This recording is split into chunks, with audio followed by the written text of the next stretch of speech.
Happy Hot Mess Monday, you guys. I am Sugar Jones. I'm your hot mess in residence. And today we're going to be talking about something that a lot of you didn't want to do, but you're going to have to do it anyway.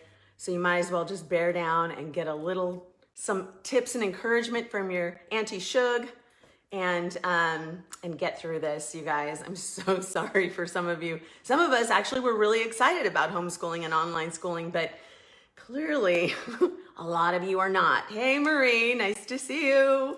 I wanted to tell you guys, last week we had a fabulous chat with Dr. Hoppy, who I believe is still on here watching. And she talked all kinds of great information about the change that some of us are going through in our 40s and 50s.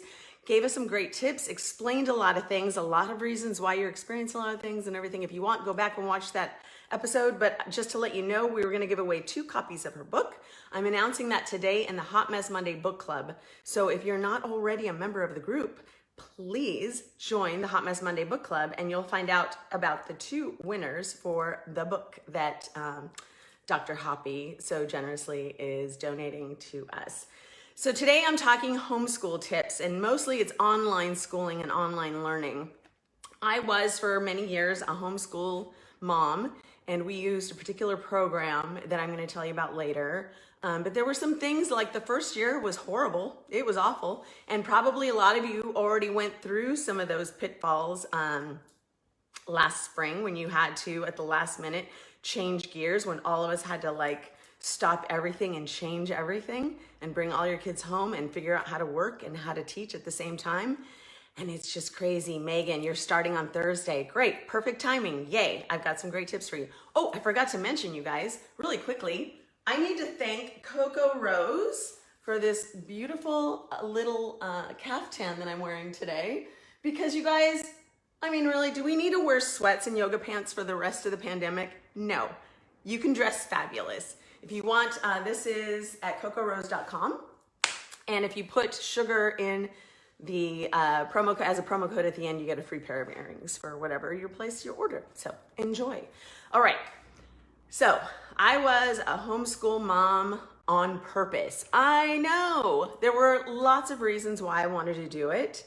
One reason is I had 2 kids that went through traditional school before, and I did not want, I was dreading going through that all over again. I just didn't want to deal with it. There are some of us that are just like, it feels like you're back in school and it sucks. There's way too much homework, and I will go on a rant about homework another time, but there is way too much homework in school, you guys. If the kid groks it, the kid groks it. Why turn in a bunch of stupid activity sheets that take up their only time that they have with their family after school? Stupid, but whatever. Okay. So that was one of the reasons that I decided, honestly, that was the kicker. That was like, oh my God, am I going to have to do 12 more years of homework? No, I can't do this. They did end up going to a traditional school later, which it became our plan. We just wanted them to be homeschooled in the early years because there are some benefits to it. Like, for instance, boys. Little boys cannot sit still in class. They're not wired to be able to sit still in a classroom. And so they get punished for being their natural selves. So I didn't want that to happen to my son, and they're just, aside from homework and all that other good stuff, that was another reason. The other benefit is you get to see how your kid learns. Now the teacher is going to tell you, oh, they loved this, they loved that, and you might be able to catch glimpses here and there, but we're all so busy when we're working. And that's the experience that I had with my older 2. I was so busy working and so busy just writing over all those things that I didn't get to see exactly how my kids learned and exactly how they were failing. Where they were completely stuck, where because I know them, I would be able to explain a concept to them, or maybe, they got stuck in something that I used to get stuck in too when I was a kid, and, give them some kind of empathy and be like, hey, this is actually really hard. Let's figure this out together. So you get to see how your kid is learning, you get to see how your kid is failing, you get to really help them out. And when they're really young, that is so key and is so vital for them to feel confident about that. And that was another reason and another benefit that you guys are gonna find. I know this is hard because you gotta work. You gotta do all kinds of stuff now, and now you gotta be a teacher. You don't actually have to be a teacher, I'm gonna tell you what. So And also another benefit, you guys, you're gonna have stories for years. Hold on, I just want to see who else is in there. Yeah, homework is busy work. It's bullshit, is what it is.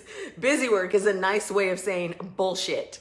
Tell your teachers, no, we didn't have time for homework. Like, I would go to the school sometime and they'd be like, oh, your son didn't turn homework in. I'm like, yeah, we were too busy having a family dinner. Sorry. He's already getting an A. Is he passing the class? Did he understand the material? He did? Okay. Well, he's not going to turn in the homework. Teachers hated me. I don't care. I'm that mom. You guys, we need to do some pushing back on teachers too. I'm sorry. There are some teachers that are amazing, and I applaud them. And I know a lot of you guys are like, how can you handle 30 of these buggers all day? But there are some teachers that should really retire or go into another line of work, or I don't know what they were thinking. They should not be teachers. So you're gonna have stories for years. I know a lot of people are worried about what's gonna happen about college. If they're not in high school, it doesn't matter. If they are in high school, everybody's in the same, they're all gonna be in the same boat. So we're all gonna have that 1 year that everything was really all jacked up. And if a college doesn't know that because they also went through the same thing, then don't send your kid to that school. Who cares? All right, so my number one homeschool tip, you guys. I have three homeschool tips for you guys. Oh, here we go. Number one, don't try to make this a traditional school. Now, your school is gonna send you stuff and they're gonna be like, here's your schedule, here are the Zoom classes, this and that, and you're going to want to try and duplicate that at home. You have a lot going on. You have a job, you maybe have a spouse, you have other children, you have neighbors, you have laundry, you have food, you have this and that, you have all these things bearing down on you, and also the added benefit of worrying that you could catch this disease and this virus, and get sick and die. Okay, so let's just stop trying to be perfect. Let's stop trying to have that perfect classroom. If you want to reset every couple of months and clean everything out and reorganize, that's up to you. But trying to have a perfect traditional classroom, there are some people that are really great at organizing and really great at keeping everything in little boxes. I'm not one of them. I tried to be one of those people. I made myself cuckoo being one of those people. If you're not one of those people, don't try. Just let it go, sister and brother. That ain't gonna happen. So stop trying to make your house like a classroom. I know people are setting up separate areas. That's perfect. And that actually goes into my next little tip. But don't kill yourself trying to be perfect. Somebody just joined right now, Amy. And I was actually at her house recently, and I saw that she did what I do, and you have like little pockets all over the house where the kids can learn, because that again is a benefit to having the kids at home. They can go to little areas of the house that are more comfortable for them, in their bed, out in the patio, at the kitchen, on the couch, wherever they want. They can learn wherever they want. And I think Amy, your daughter, had set up like some kind of blanket fort and was doing her schooling in a blanket fort. I want to do my schooling in a blanket fort. I think that's fantastic. So yeah, don't try and make this a traditional classroom. Don't try and make your kids sit at a table the whole day. This is one of the fun things about not having to be in a classroom all day, is you don't have to sit at a stupid desk all day either. If you want to do that, go ahead. Don't punish your kids. They're already under enough stress. All right, and you are too, I know, but they're little. We're the adults, and we have to keep trying to pretend we know what we're doing. Because, another thing, about that too, about the non-traditional, if your school allows for it, if your curriculum allows for it, do block days. Do 1 day or a few hours or several lessons in a row where you block out learning. It's just so much easier because kids are going to be on a roll. They're excited about something. They just figured out a concept. Don't just stop and go to the next lesson. Keep going. And if you had plans to do math, but all of a sudden, the science is just killing it and everybody's getting it and everybody's excited, and even the other kids that are not doing that same curriculum, they're getting excited about the labs that you're doing, well, then keep going and screw the rest of the work. That'll get done the next day when you don't have to do science the following few days because you just blocked out a ton of time. Obviously, some people have Zoom classes to attend. Not a fan. I saw a slide that Kelly Hurst passed on the other day, and I think I shared it. I'm not really sure. But the slide showed that teachers are giving extra points, you guys, for kids sitting still and staring at the screen. I'm like, oh, I would lose. I would lose points all day. I can't sit still and stare at a screen, even in a meeting. I can't not interrupt. I've got to say something. I'm like, look at me. Like, I can't even stand still in my own kitchen for 10 minutes. So if there are those Zoom classes, of course you're gonna have to go for those. If that's driving you crazy, if the thought of that is making you crazy, I have an option for you that I'm gonna tell you about at the end. It's the program that we used and I loved it. And everything that I'm telling you right now is available. And anyway, I'll tell you all about it later. All right, keeping your materials in one place. Like I said, don't try and make it a traditional school setup with a classroom and blah, blah, blah, but do keep all your materials in one place. Especially if you're somebody like me who tends to scatter and like just do like kind of things here and there and drop stuff off. Make sure at the end of the day, all the materials, all the books, all the worksheets, all the manipulatives, all the lab stuff or whatever, it all goes back into the same place. We had one of those big 4x4 bookshelves from IKEA, and that's where I had baskets and boxes and whatever. If you don't already have something like that, go get yourself one, or have it delivered or whatever. It will save you. I'm not kidding you. Like, just having those 4x4 boxes, and because I'm such a hot mess, as noted, those squares and putting everything in little boxes and putting it all away at the end of the night was very helpful. Now, during the day, the stuff is everywhere. I'm not gonna lie. And this is where your kids come in. Have them help you put everything away and make sure it all gets, sorted by subject. But having them put it away every night helps them remember where it is. So in the morning, when they need to go pull that material, they're not like, Mom, where's my blah, blah, blah. They know where it is because they put it away. And guess what? They are now responsible for their own learning. That is the beauty of it, you guys. They become, when they're at home and you make them do the things and all that, and you watch them and you're like, I see you. I see what you're doing. Then you don't have to be the one that's responsible for all of it all. So they now become more masterful at being their own organizer, and you start to like push that stuff off of your plate. Which is really a great thing. Let me see. Oh, and pull the materials the night before. Just print whatever needs to get printed, do whatever, put it all in folders. I know for somebody that's a hot mess, this is a lot of organizational stuff, but you know what? Because I'm a hot mess, I know that I have to do this stuff. So if sometimes you'll get a workbook, pull all the sheets, put them in a folder. If it's just like a folder per kid with all their sheets or printouts or whatever for that day, that's all you really need to do. But definitely pull the materials the night before. Again, ask the kids to be involved in it.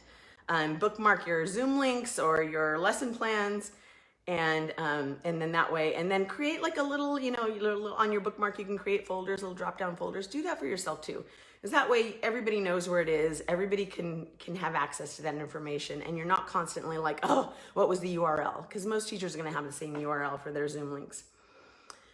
All right, and my third and final tip, you guys, and this comes from a hot mess who taught kids at home and also in another country. That was another benefit for us too, is we got to go stay in Mexico for a year. We lived on the beach for less than $1,000 a month. Oh, my Lanta, why'd we move back? I don't know, but I'm heading back as soon as the last one graduates. But you can learn from anywhere, so that's another side benefit. I don't remember. So for the hot mess, okay. Hot mess to you guys, know your limitations. I know I'm a hot mess. I know I do not have I'm not a big organizer. I do like to have everything in its place though. I'm very particular about where things go, but I'm still a hot mess. My house is impeccably clean, just FYI. I just need you guys to know that. I'm a little kind of freaky about that stuff, but whatever. but know your limitations. Know what subjects you're not going to be able to do it. That you failed algebra in high school, you're going to fail teaching algebra now. So don't even try it. Oh, Marie, you and I are going back to Mexico as soon as this shit's over. We're out of here. We're going to build us a little community and y'all can come visit us. But yeah, know your limitations, you guys. Don't try to be the perfect teacher. Don't try to set up the perfect classroom. You're going to miss some stuff. The kids are going to miss some stuff. Everybody's going to have a bad day. Turn everything off and walk away from all the screens. Go outside, take a deep breath, take some time away from each other. Hug your babies that are crying. Hug yourself that's crying, because this is a frustrating time. This is a frustrating time, period. But now we're back to school, and now we're back to like, what am I supposed to do? I never wanted to be a homeschooling mom. Well, you're not really. You're an online teaching partner with your student and their teachers, but it's still gonna take a lot of your time. Don't make yourself crazy, you guys. We're all gonna get through this. Promise you, we're all gonna get through this, and we're all suffering from the same frustrations. And I got you, sister. I totally understand. And if you need to ask any questions in the Hot Mess Monday Book Club about any kind of homeschooling, just feel free. I may have some answers, I may not, but I have other friends that do also have answers. One thing that I will suggest, though, if this whole thing about going into your school, or if you don't want to send your kid to their physical school and that's what your school is requiring, or if you don't want to do all those Zoom lessons because that's not really learning, because it really, a lot of times it's not, then there is an option for you guys. And people keep asking, because people are now like, hey, is there another option? Yes, my answer is always the same. It is K12.com. When I first investigated online schooling 13, 14, 15 years ago, their stuff was kind of pretty new, actually, but their curriculum is really amazing. Their online system is it's like set it and forget it. Like sometimes I'd forget my kids were even doing school because I was busy typing. They'd be done by lunchtime, and there were certain parameters, like every chapter has a quiz, and if they pass by 80%, then they can move on. But for mom, I had to make sure that they passed at 90% because I really wanted them to really understand what they were learning, not at 80%, 90%. So that was the rule at our house. But it was just like, and they have a teacher. You have a teacher. Each one of your students will be assigned a teacher, and most states have K-12. I want to say all states have a K-12 program. You just need to go to K12.com, put in the name of your state, and you just click on the state, and then put in the name of your county, and they'll tell you what to do from there. You don't have to do anything of like creating your own homeschool. You don't have to do anything, and it's all state certified. Your kid's not going to miss out on too much. They're going to miss out on seeing what their friends, which we're all going to miss out on right now and are missing out on. But their curriculum is going to be in line with the state. So once they go back to school, if they decide to go back to school, some of your kids might be like, hey, this works better for me, and they want to stay online. Let them. Oh my God. They know what they need. So anyway, when they go back to school, they're going to still be in line with everything else. In fact, my son wanted me to point out that he was actually way ahead of some of his classes because he was like, I already learned this. I learned this at CAVA. CAVA was ours, California Virtual Academy, for K12.com. So he actually felt like he was more prepared for the lessons that he jumped back into at his school. Plus, on the other side of it all is that they learn to kind of answer their own questions. They're not constantly like having to be like, raise your hand or wait till somebody else figures it out for them or whatever. They can do their own research online, which is great. Another great benefit to online schooling. We do always have to make sure that they're not on YouTube just messing around, but whatever, like, what are you gonna do? Those are kids. So both of your kids have online state certified teachers, K-12 or Connections. I'm gonna say K-12 because that's where I went to, that's what we went through. I didn't see Connections, I didn't go through them. I do know that K-12, their original curriculum when I first signed up was based a lot on arts and humanities, and that was important to me. And so a lot of the history and a lot of everything, it all kind of envelops a lot of the arts and humanities. And even when they're little, they just start to get exposed to like classical music and, the fine arts and all this stuff. Of course, that's what I wanted for my kids, you guys. If you know anything about me, of course I wanted arts and humanities. So something like that leans more that way. They still had all kinds of other tech stuff that they learned. So those are my 3 tips, and I'm gonna just really quickly, briefly go over them again. Don't expect this to be a traditional environment. Don't try and make it a traditional environment. Keep your materials all in one place. Be that person just for that one thing, and know your limitations. And you guys, I get how hard this is gonna be. And the other day I pointed out some of the benefits, and I got a little backlash from some friends that are very frustrated because they're not really sure how they're gonna get through this. I get it. And I'm really sorry that this is a frustrating time for you. But you're gonna look back on this, and you're gonna have been closer to your kids than you've ever been before. So cherish that moment, even though it's hard. And know that you can always reach out to me, and I will answer any questions for you. But you got this, you guys. All right, that's it for this week. Remember, go to Hot Mess Monday Book Club to find out the winners from last week, and I will see you later. Bye.